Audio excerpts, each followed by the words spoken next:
Hi, welcome to AmmoSmith.com. Today, this is going to be part 6 of our bullet swaging for handguns, the advanced. And what we got 5 gallons of water here in 1 gallon jugs. We're going to shoot the 10mm through these. We're going to try to capture one of the bullets. And we're really going to get one shot at this. What we're using is the Smith & Wesson Model 610 Classic in 10mm. This is the first generation of it.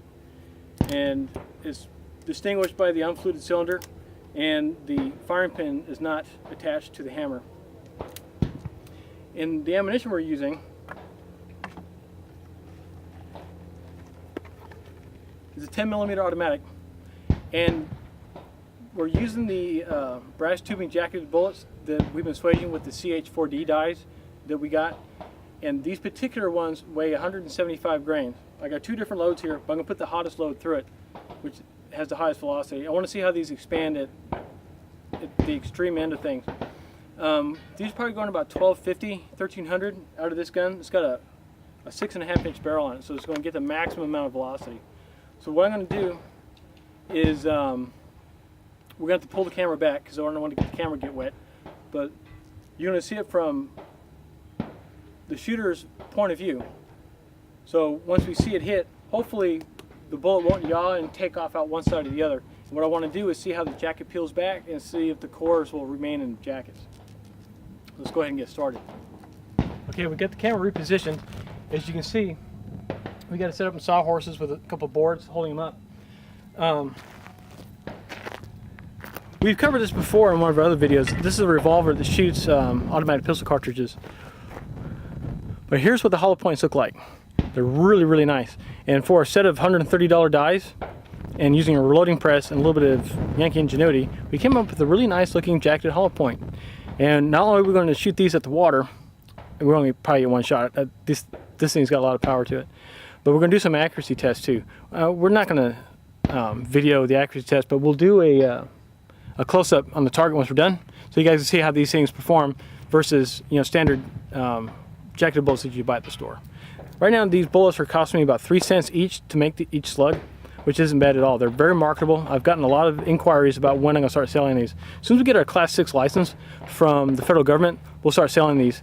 We're going to start selling them at the gun club here at Sacramento Valley Shooting Center, and then once we get much more feedback from the other shooters out there, we'll start offering them online at AmmoSmith.com. So let's get this thing going, and we'll see what this thing does.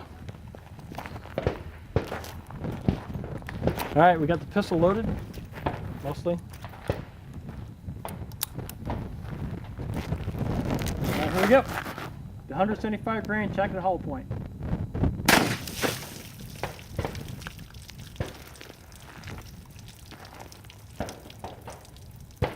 Impressive. Let's go see if we can't find the slug.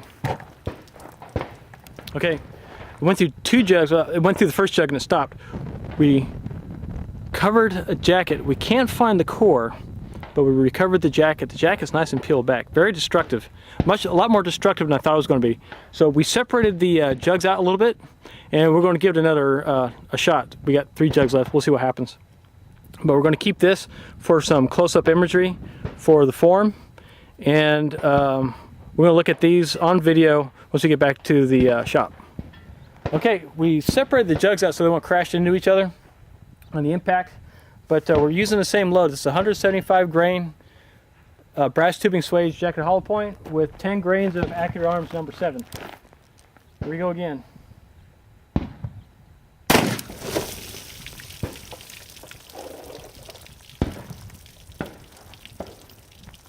Impressive. Let's go up and take a look. Couldn't find the core. We looked all over the place. It could have yawed and veered off somewhere. We need to get some ballistic gelatin or something out here to really see what the cavity looks like. But I know one thing, I wouldn't want to get hit with that. That jacket coming off is really going to be nasty.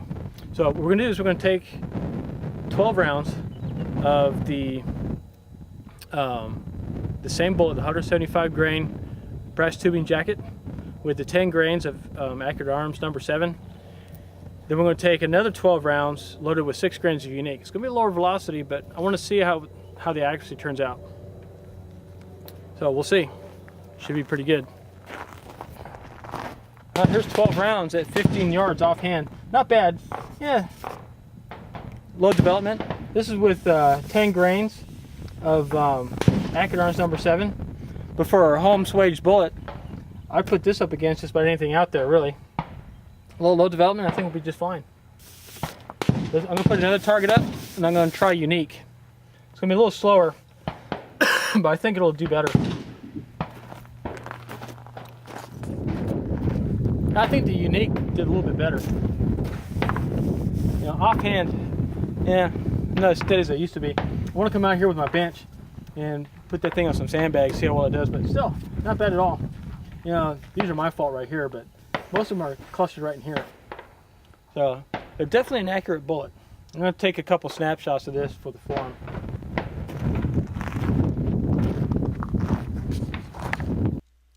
On the jacket here, the one on the left, what we can see is part of it broke away, but we're looking at the inside of it. And what we can see is it did not shift the core under firing. If it had, we would see carbon scoring in there right around where the hole is at the base. Now when we look on the jacket on the right, we can see that the rifle engraving is nice and deep. It did exactly what it was supposed to do, and we see on the rim, on the front part of it, where it started to peel back and break away. These jackets did really nice, and let's take a look at some of the other ones here. As we look at these, we'll see not only the rifle engraving is really good on there, but we see how the jacket is starting to peel. What I'd like to do is get a notching tool for the swaging die. I'll probably have to make one. I'll just make one on a drill press using our grinder so we can make an XTP style hollow point. But they did quite well. Unfortunately, we couldn't find the cores. We can see on the inside of the jackets that they're very shiny. And this is one of the reasons why I don't think that the core stuck very well, is because we didn't have anything really to grip the core. We may try to solder these. In order to solder these, we need some extra gear. Mostly we're just going to need to get some fire clay in order to seal the bottom so the lead doesn't leak out when we torch them.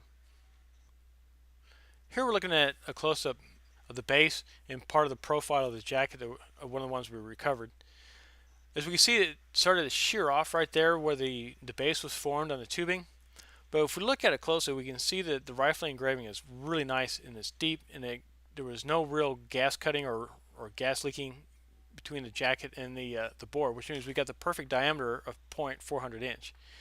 We're going to try to solder some of these cores in, and in order to do that, we need to get some ceramic clay and a torch, and that's going to be a little bit later on. And when we do that, we're going to make some partitions as well.